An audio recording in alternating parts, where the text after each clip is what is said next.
Bismillahirrahmanirrahim. Assalamualaikum warahmatullahi wabarakatuh. Alhamdulillah, syukur kepada Allah Subhanahu wa taala. Malam ini 2 Rabiul Awal, malam Saidul Ayyam, malam Jumaat. Kami dihadiri ramai pada malam ni oleh Habib Muhammad Al-Mahdali Kedah Kedah.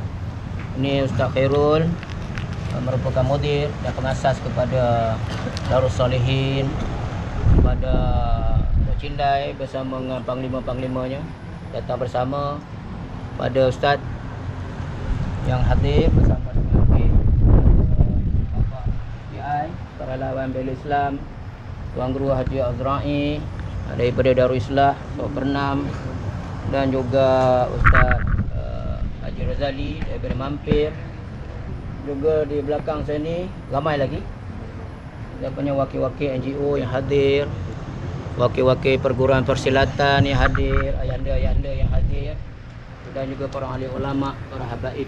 Alhamdulillah, kita baru selesai mengadakan Maulidur Rasul sallallahu alaihi wasallam, dan petang tadi kita membaca beberapa zikir, membaca amalan salawat di Darus Salihin ini, dan insya-Allah malam ini kami akan sambung selepas ini dengan solat hajat dan zikir manaqib Syekh Abdul Qadir Jailani. Tuan-tuan, isu kontroversi yang melanda negara kita baru-baru ini adalah isu yang tragis yang kita dapat lihat agak huru-hara nampaknya negara kita kerana tidak adanya tabayun, ya. Sedangkan kita sedang memulihkan anak-anak di dalam pemulihan, anak-anak yang terlibat dengan berbagai-bagai masalah, gejala sosial, keruntuhan akidah, dadah dan sebagainya. Maka sudah tentulah perawatan ini perlu masa yang panjang dan perlu proses untuk sembuh. Dan kalau tuan-tuan lihat bahawa anak-anak itu tadi, dia ada 3 peringkat dalam tarbiyah di sini yang makan masa 3 tahun. Peringkat pertama, dalam keadaan tahun pertama dia terpaksa, tuan-tuan. Terpaksa ni maknanya sama ada dipaksa oleh keluarga ataupun dia itu datang dalam keadaan dia tidak rela. Maka setahun pertama tu akan berlaku proses mereka memberontak. Mereka nak cari jalan, nak balik ke rumah, macam mana cara dia nak keluar jumpa kawan-kawan atau nak mencari dadah balik dan sebagainya. Maka proses itulah yang menyebabkan kita tidak benarkan mereka terlalu banyak berinteraksi dengan keluarga, ya. Sebab itu ada perjanjian, ya, 4 bulan tidak boleh bertemu keluarga, sebab kita nak mentarbiah supaya daripada proses terpaksa ini sampai diulang-ulang sehingga mereka jadi terbiasa. Nak wujudkan daripada terpaksa sehingga jadi terbiasa. Dan bila dia mula terbiasa dengan zikir, dengan ibadat hari-hari, dia dah mula rasa ada keseronokan ataupun lazat dalam ibadat itu. Maka bila dia dah sampai satu tahap muncak, dia dah terbiasa, maka dia sampai satu tahap merasa. Bila merasa ini, dia ada manis dia. Iman dia ada manis dia. Ibadat ni ada manis dia. Selawat ni ada manis dia. Sebab tu kalau tengok dia berselawat tadi dah semuanya begini dah. Kerinduan dia kepada baginda Nabi Muhammad sallallahu alaihi wasallam. Mereka ini sebut Nabi Muhammad sallallahu alaihi wasallam pun mereka dah rindu dah berselawat kepada baginda Nabi sallallahu alaihi wasallam. Ini dia katakan kita nak sejukkan syaitan yang panas daripada dadah, daripada maksiat ini, kita kena banyakkan zikir dan salawat dan ibadat. Kita nak alihkan perhatian dia daripada rindu kepada dadah, rindu kepada perkara-perkara maksiat, beralih kepada rindu berselawat kepada Rasulullah sallallahu alaihi wasallam, rindu kepada ibadat, rindu kepada nak berbuat kebaikan. Ini yang kita tanamkan daripada terpaksa sehingga jadi terbiasa dan kemudian dapat menjadi merasa. Dan inilah modul-modul yang kita jalankan di pusat-pusat rawatan cara Islam yang kita ada. Banyak guru-guru di sini. Cara rawatan cara Islam. Kita tak mengikut cara kaedah moden atau kaedah barat.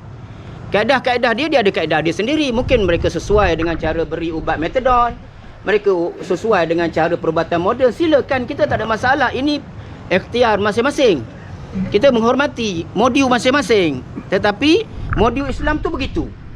Cuma dalam proses untuk rawatan ini kita perlukan kesabaran dalam berubat. Berubat ni, bertaubat perlu sabar. Nabi Adam AS bertaubat kepada Allah. Rabbana zalamna anfusana wa illam taghfir lana wa tarhamna lanakunanna minal khasirin. Berapa lama Nabi Adam menangis kepada Allah? bila dikeluarkan daripada syurga ke dunia ini? Kerana silap. Nabi pun buat silap. Begitu juga Nabi Ayub, Nabi Yunus alaihissalam. Meninggalkan kaum dia, akhirnya ditelan dalam perut ikan Nun. Dan beliau menangis, minta ampun kepada Allah. La ilaha illa anta subhanaka inni kuntu minaz zalimin. Menangis tuan-tuan sebelum Allah lepaskan dia. Semua orang pernah buat silap. Begitu juga dengan kesakitan yang menimpa kepada Nabi Ayub alaihissalam.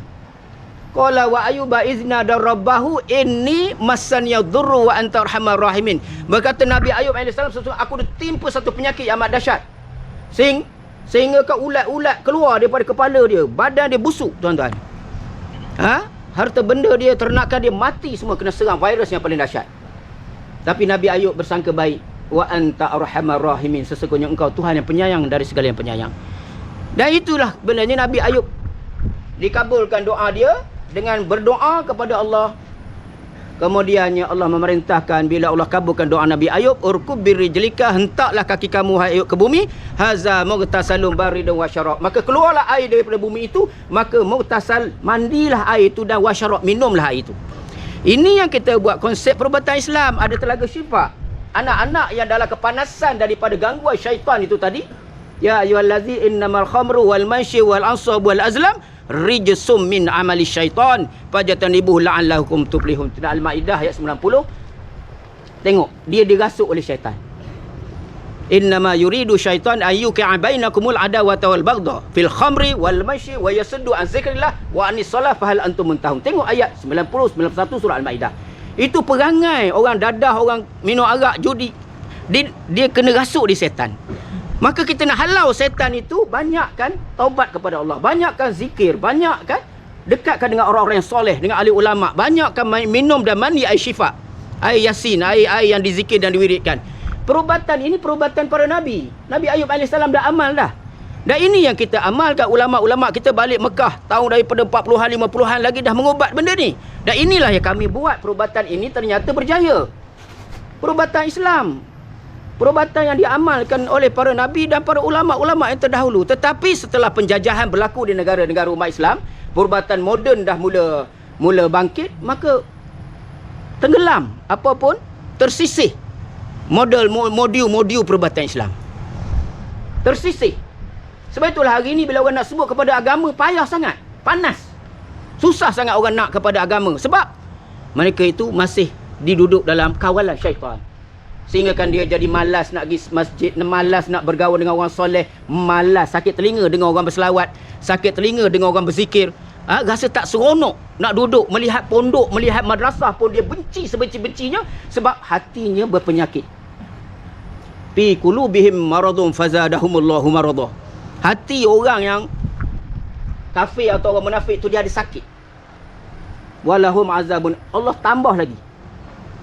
Allah tambah lagi sakit dia. Sebab itu dia tak boleh tengok orang-orang kuat dengan agama. Dan ini sekarang peperangan di akhir zaman ni memang the new order agenda. Dia nak hapuskan pondok-pondok, nak hapuskan agama.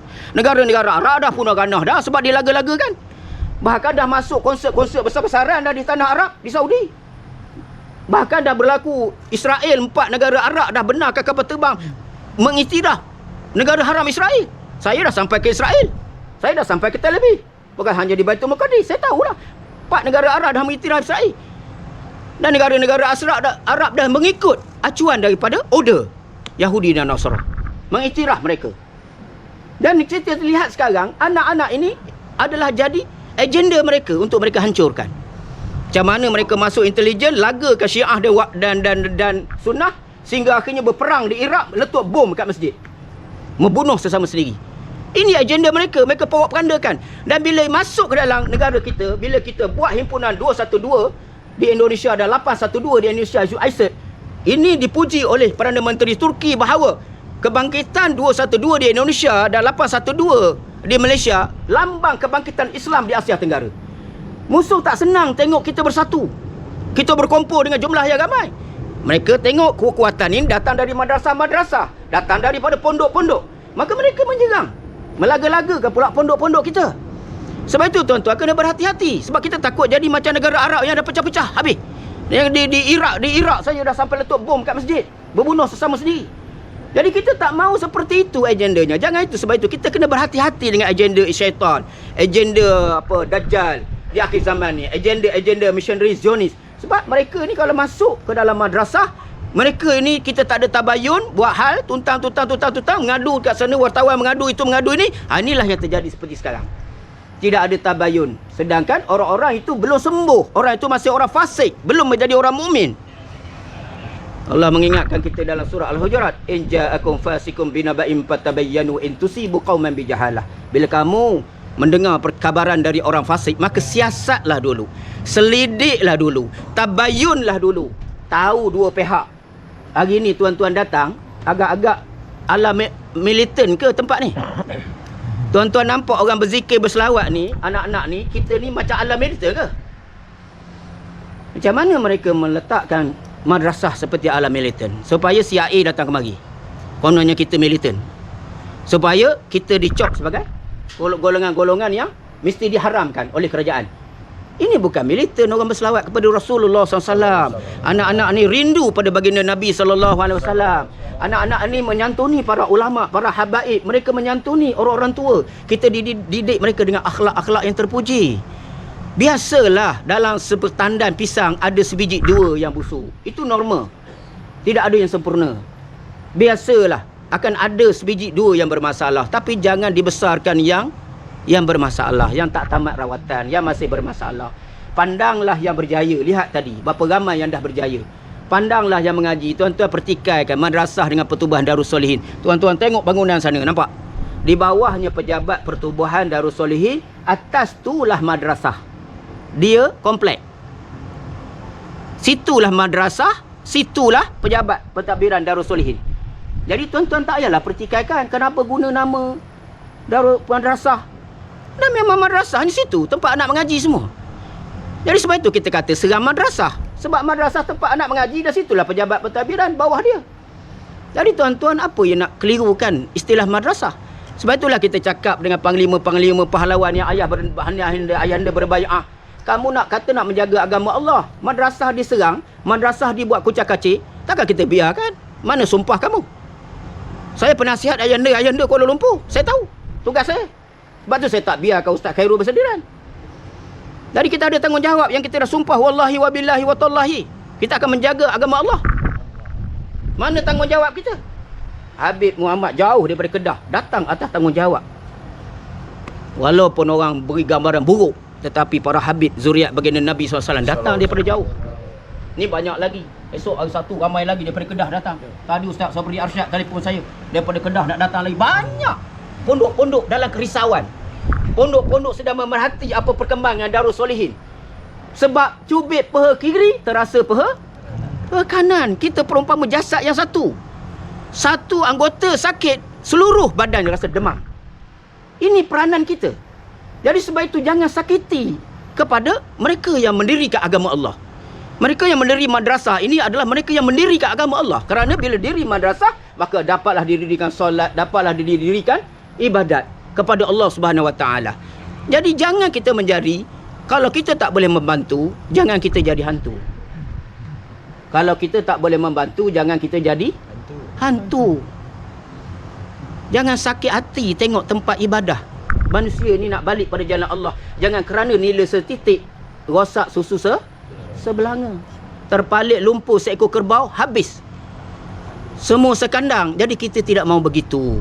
Selesaikan. Alhamdulillah, terima kasih pada pihak polis, terutama Ketua Polis IPD Shah Alam yang telah buat siasatan dengan telus dan berintegriti. Dan kita hari Senin sempena hari kelahiran baginda Nabi SAW, kita dapat berita gembira pada hari kelahiran baginda Nabi SAW, iaitu daripada keputusan siasatan pihak polis di Raja Malaysia mengesahkan tidak ada kegiatan militan di sini, tidak ada penderaan seperti yang didakwa, dan cek di hospital pun tak ada apa-apa kecederaan, dan keadaan report yang dibuat ternyata report palsu. Dan itulah kenapa ibunya pada pelatih ini didakwa di bawah Seksyen 182, iaitu berkaitan dengan report palsu. Tuhan bagi cash Semayang hajat kita, munajat kita.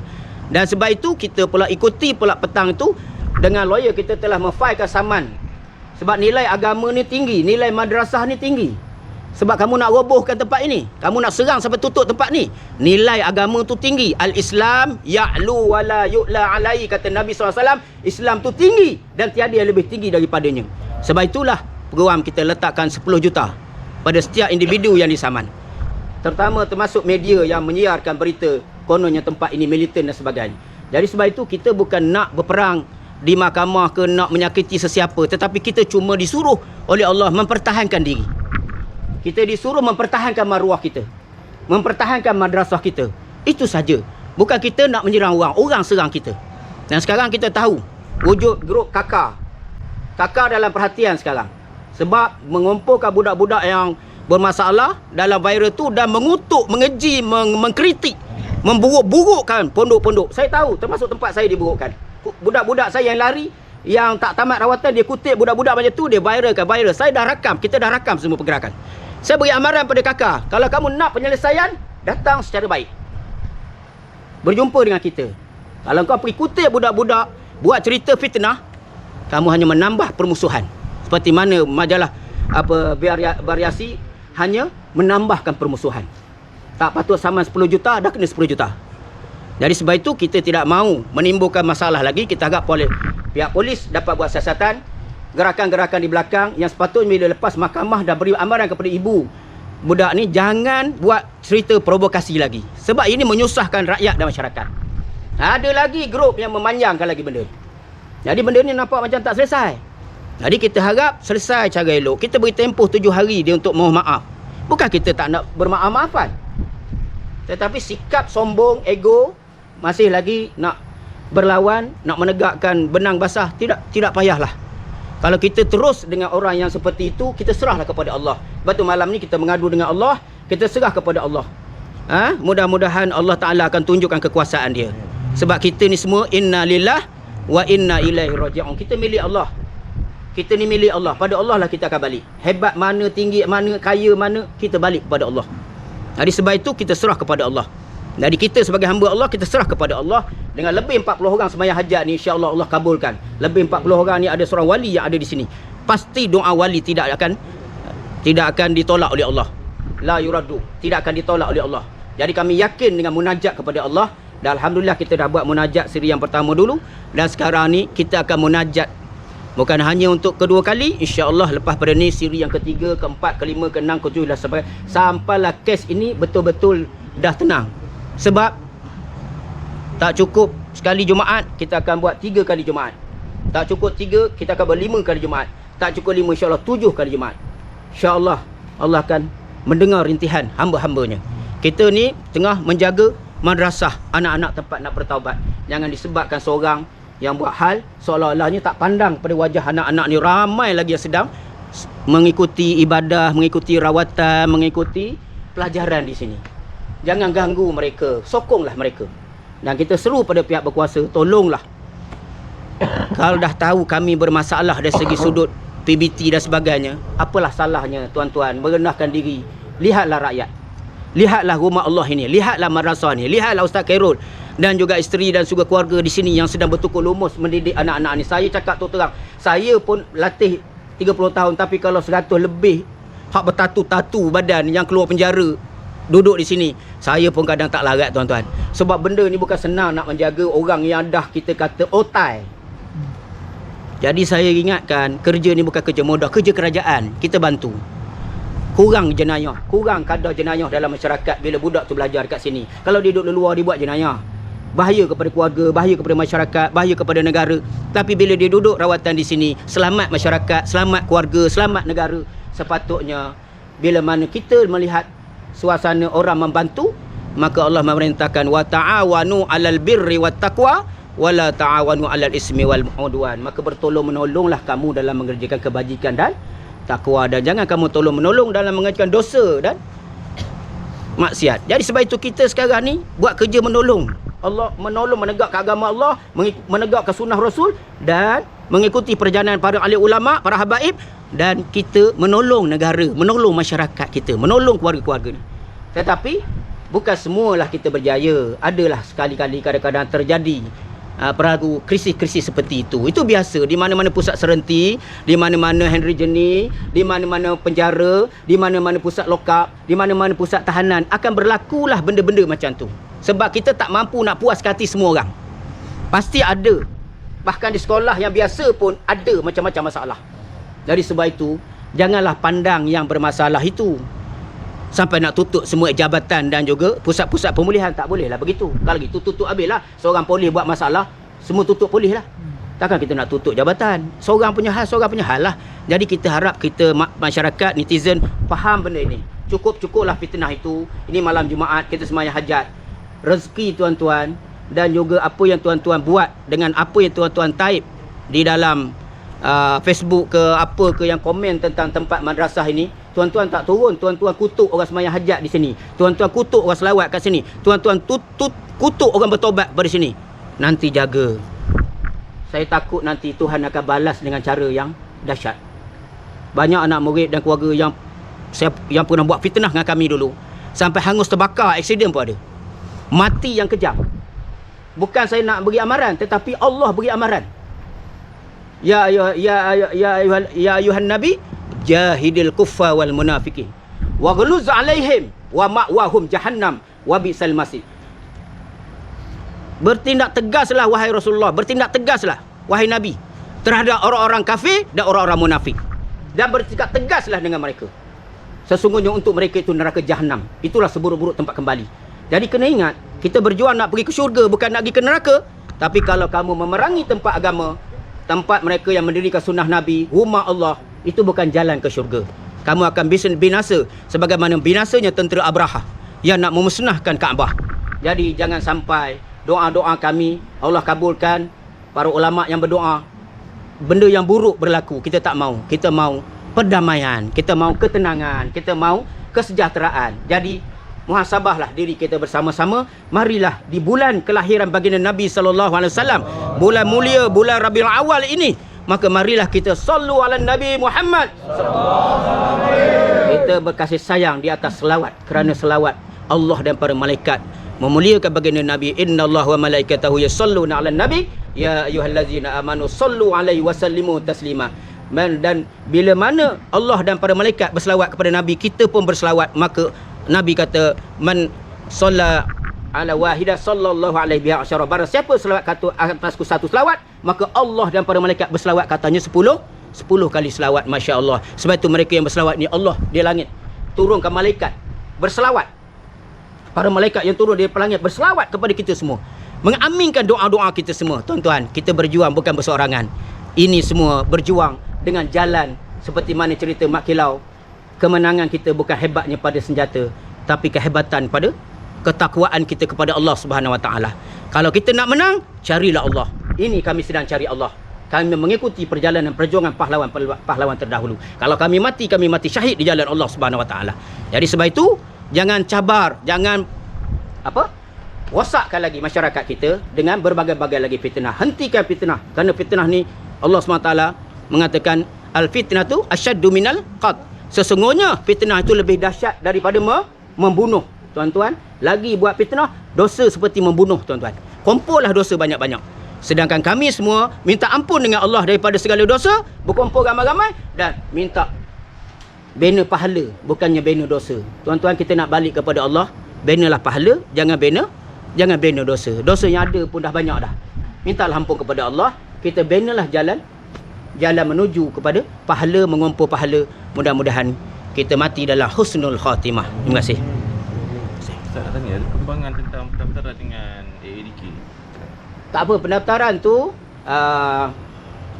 kita nak cakap di mahkamah. Sebab benda tu kita dah file. Saya rasa saya tak boleh cakap, sebab saya dah bincang dengan peguam. Kita akan dedahkan di mahkamah nanti. Dan insyaAllah pegawai ADK pun akan hadir ke mahkamah, biar dia bagi keterangan lagi baik. Sebab kalau kita bercakap di sini tak kena. Sebab file tu kan lawyer dah file ke mahkamah, biar kita tunggu result mahkamah. Itu yang cantiknya, ya. Tak ada lagi. Sebab saya pun baca juga, katanya tak nak minta maaf demi kepentingan awam. Itu terserahlah pada dia, kita tak boleh nak kata apa. Sebab itu hak dia. Kita secara orang Islam, kita cuba mencari jalan perdamaian, bermaafan, selesai cara baik. Tapi kalau dia nak teruskan, terpulang kepada dia. So manusia ni kadang-kadang nak dapat hidayah ni bukan dengan cara lembut. Kadang-kadang Allah bagi benda yang berat, baru dia faham. Dengan ada ujian yang besar, yang berat, kadang-kadang baru dia ingat pada Tuhan. Tapi kalau belum datang ujian yang berat, kadang-kadang masih sombong lagi, terserahlah. Sebab kita minta je kepada Allah. Allah beri petunjuk kepada mereka semua, insya-Allah. Yang buat lapor palsu ni, kakak ni. Dia ni melarikan diri dari majlis besar ke? Macam mana? Melarikan diri dari majlis besar ke? Kebanyakan budak-budak yang dikutip tu budak memang masalah lah. Budak yang lari, budak yang buat report palsu, budak yang buat fitnah macam-macam. Dia orang ni tak berani menghadap. Tapi kita sebenarnya ramai lagi anak murid kita yang berjaya di luar sana. Nanti budak-budak yang tu masuk dalam grup tu. Tapi budak-budak yang baik ni, bila dia cakap je kata tempat kita baik, terus kena delete. Grup kakak ni delete. Kalau cakap je apa benda kebaikan di madrasah, dia pun terus delete. Mana dia nak cari orang yang cerita benda buruk. Mana dia berniat buruk lah. Sebab dia kekalkan orang yang nak bantai, nak busukkan orang yang beri pandangan yang baik. Dia tak nak, dia buang, dia delete. Jadi kita dah kena pasti dah tu. Jadi sebab itu tak payahlah nak menyambung-nyambung lagi. Saya pun tak suka sangat nak buat kerja-kerja apa sama menyaman ataupun tindakan-tindakan ni. Tapi kita insya-Allah dah dapat bukti-bukti dan insya-Allah mungkin dalam esok atau lusa ni kami dah mula buat laporan polis beramai-ramai insya-Allah. Kakak. InsyaAllah. InsyaAllah Allah Ta'ala akan tunjukkan nanti. Dia nak buat jahat lagi, tak apalah. Allah akan tunjuk nanti. Kita mengadu dengan Allah SWT. InsyaAllah. InsyaAllah. Baik. Terima kasih banyak.